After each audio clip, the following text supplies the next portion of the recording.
I sat in on a congregational meeting once, it was a long time ago, when the discussion was about a building project and some decisions needed to be made. A disagreement arose in which the question of the wainscoting around the interior of the auditorium was in question. They all agreed to having wainscoting. That's kind of like a chair railing about 2.5, 3 feet off the ground. And it went around the exterior inside of the auditorium. Now the problem is the below the wainscoting was wood panel. Above it was painted, but the question is whether or not the wainscoting should be stained or should it be painted. Now, what adds to the confusion is right up against the walls was the pews, which are also made out of wood. Well, there was a disagreement that had got so intense that I began to wonder what in the world is going on among these Christians. Well, they each had good reasons on their side. Those that wanted to have the wainscoting painted felt that there was too many different kinds of wood coming together and it was poor style. It was conflicting wood grains that were all coming together from 3 different sources.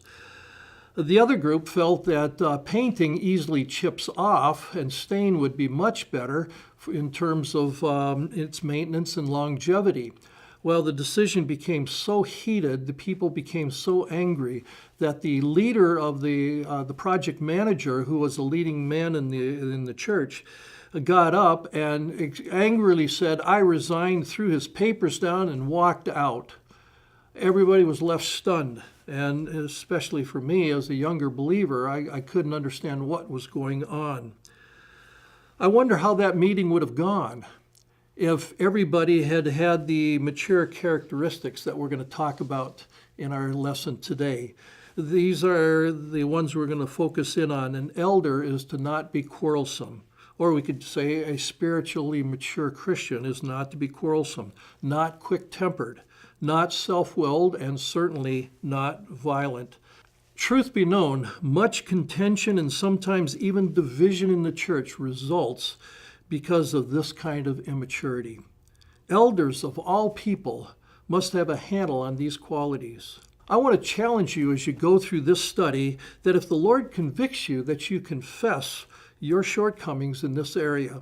Failure at this point will undermine all your dealings with people. Yet if you get a handle on this, it'll go a long way in helping resolve issues in your church.